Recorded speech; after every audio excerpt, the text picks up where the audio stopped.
only criticism is that it's kind of hard to tell if your units are upgraded or not, since the only difference between a normal Dark Elf and the upgraded version is whether or not they have this Queen of Spades tattoo on their backside. I don't know what that's about.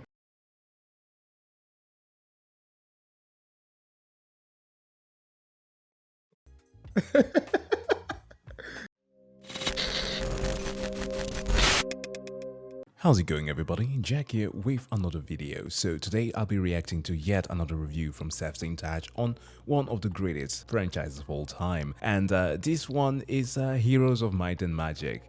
Let's say the equivalent of the Command & Conquer series that got acquired by EA until it got bastardized to a mobile version. And we usually know, well, it used to be, because now we have all the gacha games out there, that mobile games were just simply like the pits of hell for most games to go to, and well, the Command & Conquer series never recovered from that. Well, when it comes to Heroes of Might and Magic, it got acquired by the French.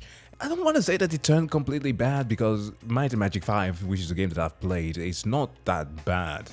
Actually, it's pretty good in some aspect, and is undeniably something very good that came out of them acquiring that, being Dark Messiah, a genuinely very good Skyrim clone. It's very good. But that said, without further ado, let's jump into this review. Hey people, Seth here. Today, I'll be covering a game from a series that's very special to me. But much like the nice girl you knew back in high school, she eventually went broke, destitute, and sold herself off to the French, and now you barely recognize her. I'm talking about Heroes of Might and Magic 5, released in 2006 by Ubisoft. Hey. So, what happened? How did we get here? Well, Fredio, who had the license for Might and Magic, went bankrupt, so Ubisoft bought the license, gave it to Naval, a sweatshop developer located in the Siberian gulags, and asked them to make a game as quickly as possible with no regard for human life. And since Slavs are trained from birth to play Heroes 3 on a competitive level, the developers were a good choice for developing a successor to the series. Unfortunately, the demands of a sweatshop took their toll, and by the end of it, most of the development staff were either dead or missing. The lead programmer got mauled by a bear while picking berries in the forest. Two of the artistic leads fell down a well and kept falling, and the designer got kidnapped by a gargoyle. Now, I know what you're thinking, and yes, this is entirely This is canon. This is entirely factual information. God bless Gazprom. God bless... Wait, how do you read that again? Tovarish Putin. Comrade, right? And goes... I don't know the rest of that, but whatever. I love that this is not even... Oh, right. The public stock. I get it now. True. I even wrote an entire wiki article to prove it. Despite such hardships, Naval did manage to make a beautiful and pretty interesting game. Let's begin. Story. Heroes 5 takes place in the world of Ashan, which has no connection to Heroes 3, 4, or the rest of the Might and Magic franchise, because we get a much more interesting and non-generic setting instead. Here's a quick rundown of this compelling story. Ashan is under attack by demons. Your husband, the king, is killed by demons. You are now queen. You resurrect your dead husband. Then you kill your undead husband. You get kidnapped by demons. Then everyone kills the demons. And everyone lives happily ever after in the pony kingdom of Equestria. Friendship is magic. You might think I'm lying about that last part. Guess what? I'm not. What an engaging, engrossing plot. But what would you expect from the lead writer of such prestigious titles such as My Horse and Me 2 and the celebrated cult classic Horses. Thank You? Hold on. Last week saw the video from the Act Man on the dangerous takes or hot takes for gaming, in which there was a mention of Pokemon Red and Scarlet. Pokemon Scarlet, right? So naturally I pulled out my Nintendo DS, which has this little thing here where we or at least I used to get games for not just me but also my little sister. And turns out that there are a bunch of pony games on here. I regret nothing. Spock, thank you for your service to humanity. You know what? I'm gonna quickly rewrite the story of Heroes 5 into something much more coherent. Originally, there was a joke here. I thought it was funny enough to justify getting demonetized by 4Kids. Most people would stop there, take my money, and go home. But in their infinite... Why? Oh. That's true, My Little Pony used to be on 4Kids. Wisdom, 4K Media Incorporated, which by the way is owned by Konami, decided to block the video in several small countries. Now, this won't affect most of the audience, since most of our views come from Afghanistan, but it felt unfair to the 5 or 6 people who might be watching from Africa, America, Europe, or the Middle East, which really are just tiny continents in Dortmund, welcome to the Middle East.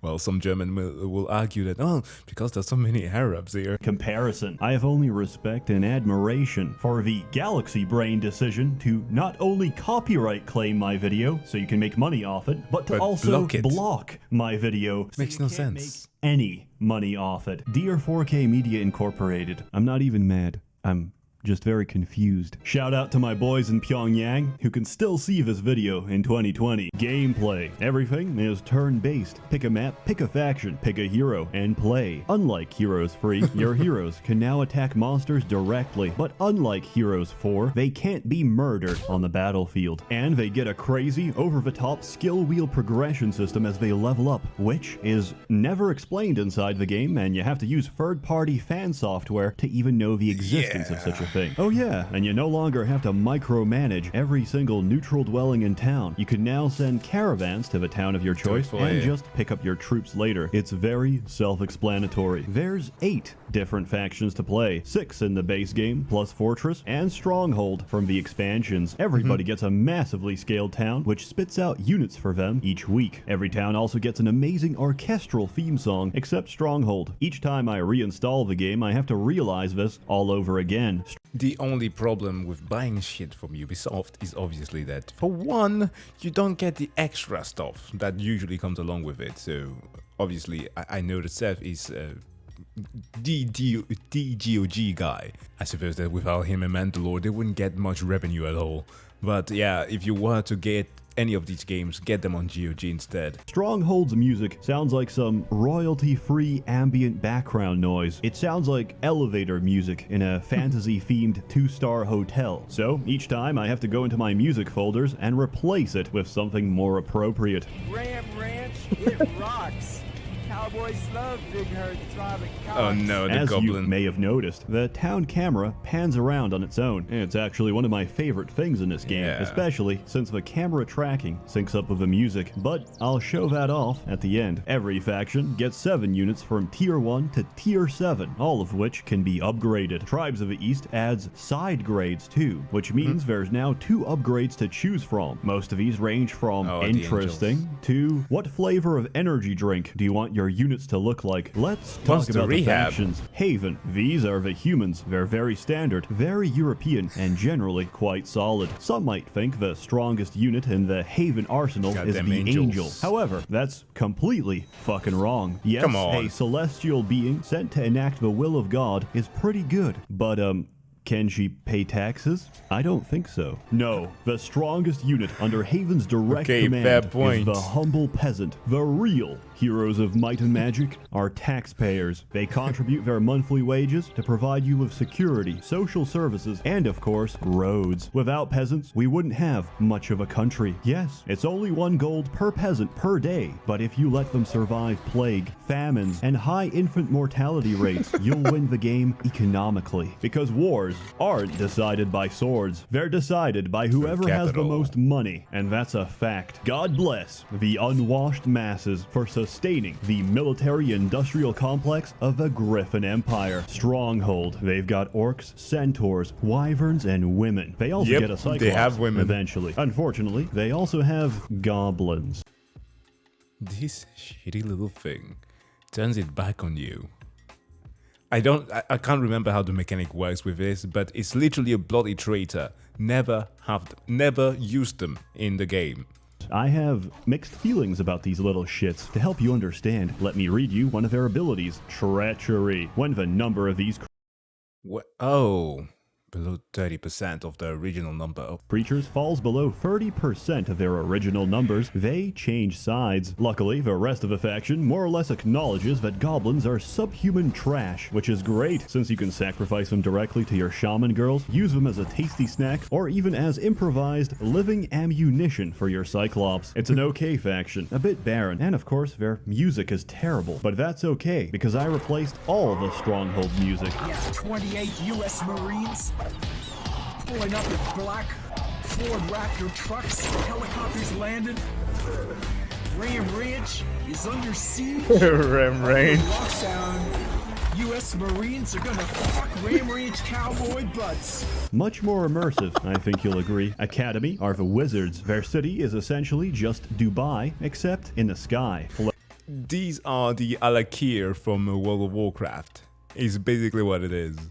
I chuckle so much when I think during Cataclysm, you get to, I'm talking World of Warcraft right now, but during World of Warcraft, the Cataclysm, the expansion, you get to go to this desert area where you get into the sky, where you meet a boss called Alakir, and the levels are designed very, very similarly.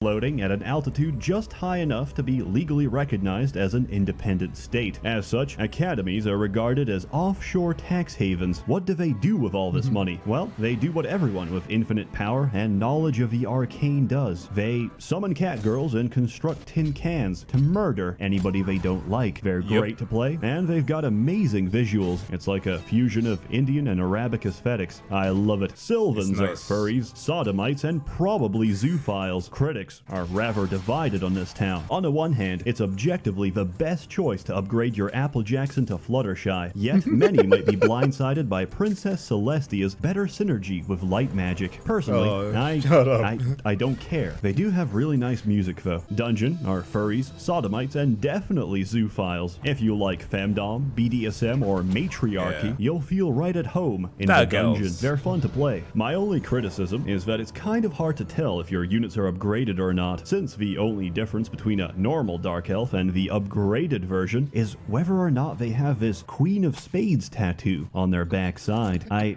don't know what that's about.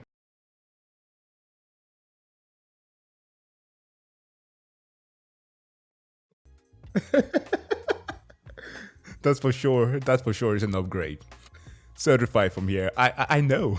Necropolis gets skeletons, spelly skellies, and big bone skellies. I don't know if it's intentional or not, but each time I play Necropolis, I do get a very strong, inexplicable craving to consume monster energy. As expected, they can raise the dead. Originally, after sitting around in their castle and smacking the end turn button for a few months, Necropolis would automatically win. Of course, this was incredibly fun, and since the Heroes community hates fun, it was nerfed into the ground. You now need gamer juice to raise the dead, a limited resource that only replenishes at the start of each week. Fortress is the manlet faction, which might not sound very intimidating, but they also get runes, which allow the dwarves to, among other things, cover the entire length of the battlefield, resurrect their dead stacks, and temporarily become a ghost. If that wasn't enough, 3 of their strongest units might also be completely immune to Armageddon. And based off what you've just heard, yes, they are incredibly balanced.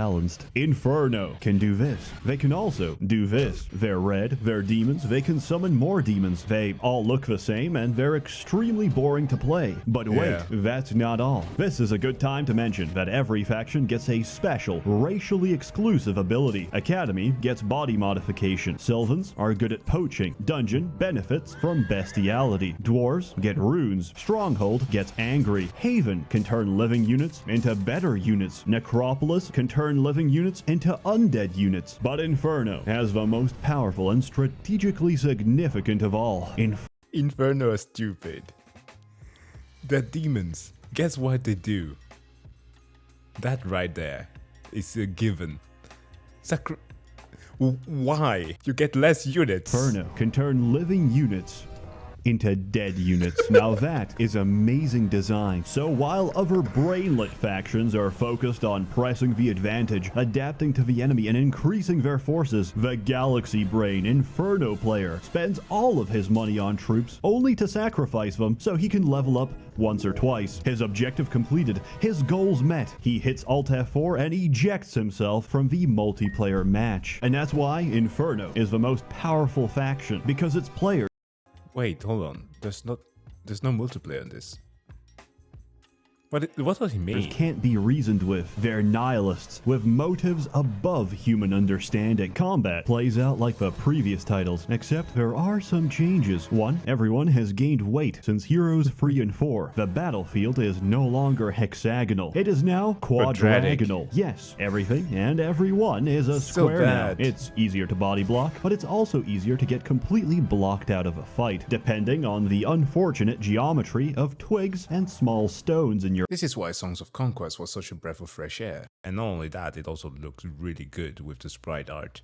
Path. 2. There's now 2 things that determine how quickly you move: speed and initiative. Speed is how far your units can move. Initiative is how quickly they decide to do something. 3. I have no idea what they did with the spells. Sure, there's destructive magic, which still includes the classic nuclear option, and there's vampirism, which, by the way, is really funny to put in a vampire. But what about the rest? Haste doesn't actually make you quicker. Slow doesn't actually make you slow. They just make you act quicker or slower, respectively. Hello? What happened to my goddamn magic? But I'm willing to forgive all that, because Heroes 5 added the best goddamn spell in the game. Summon Beehive. The best spell in the entire Heroes series. Summon Beehive. I love this spell so much, I even made my own campaign around it. It's called Beekeeper. It's a piece of shit. Don't actually play it. If you kill the last monster, you win the game, but I made it so that about 1,000 text boxes will pop.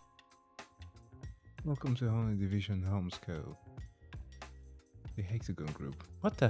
What the hell is this? Up when you do, which consists of the entire B-movie script. Multiplayer. Multiplayer is dead. Ubisoft doesn't maintain anything, but you can still use virtual LAN to play with friends. There's simultaneous turns to make normal games faster, and a dual option for instant combat. So most of the time, you're going to be up against the AI, which is AI in name alone. Computer players may be artificial, but they're definitely not intelligent. But that doesn't mean they don't have chess master level programming behind them. The AI takes about 10 seconds of raw processing power each turn to carry out their master plan of leaving their base undefended when your army is right at their doorstep. This only gets worse with more AI, because each one must independently take 10 seconds of your lifespan to calculate their next move. It actually got so ridiculous that I had to use Cheat Engine to speed hack the game about 5-6 times. What a convoluted solution, Seth. Why didn't you just Alt-Tab and do something else? Well, because Alt-Tabbing makes this game freeze. That's right. Heroes 5 pauses itself, so you don't have to miss a second of watching that turn timer fill up. For that reason, I recommend trying Heroes 5.5, a mod that drastically rewrites the AI to be more intelligent and to take turns lightning fast. By the way, the base game hates my graphics card, so if your game looks like this, then I also recommend Heroes 5.5. Finally, there's a map editor included with this game. You can make some pretty good maps with it. Mainly, however, I use it to make trash like this. Final score. I've received a lot of feedback that my review scores are poorly defined and hardly objective. Let's fix that up right now. The final score will be composed of a single industry standard metric by which all games are professionally judged: the main menu. I'm going to be assessing these per expansion. Base game, very solid, very cool anime fight sequence, 10 out of 10. Hammers of Fate, just some Dark Elves trying and failing to illegally cross the border, 5 out of 10. Tribes of the East, an amazing high impact sequence where a Cyclops lays siege to a castle, whacking and smacking every human in his path, but just then a crossbowman bravely runs out and shoots the Cyclops. Now I'm gonna ask the audience, what do you think he does next? Logically, there's only two options. He can A, chill at the back, reload, and take a second shot in relative safety. Or B,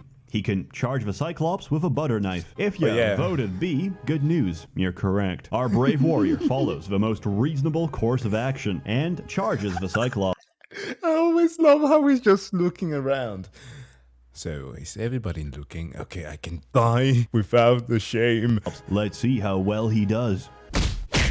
He didn't fly so good. 0 out of 10. Based on these scores, I conclusively give Heroes 5 a out of 10. Heroes 5 is a fantastic addition to the series, and probably the last good game it will ever have, since I'm fully convinced that Heroes 6 and 7 don't actually exist. I'm just having a bad dream, one that I can't seem to wake up from. The big question is it as good as Heroes 3? Probably not, but it's a solid game in its own right and does justice to the source material. And if you don't believe me, believe the genuine words of other reviewers, such as Stephanie here, who wrote, "Love, 5 stars. My neighbor's mother-in-law makes $61 every hour on the internet. She has been without a job for 7 months, but last month her pay was $14,324 just working on the internet for a few hours. Read this post here. Equal, and GT semicolon, who are definitely real people and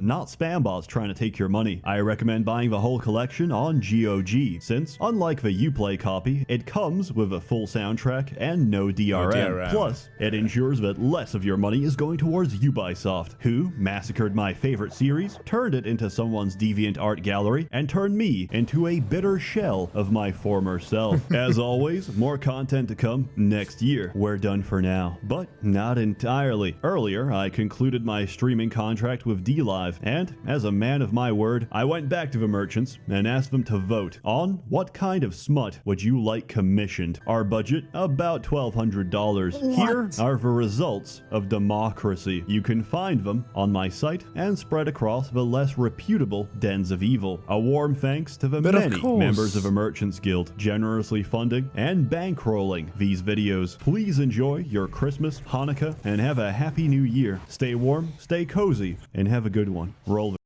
I recognize one of the artists. credits.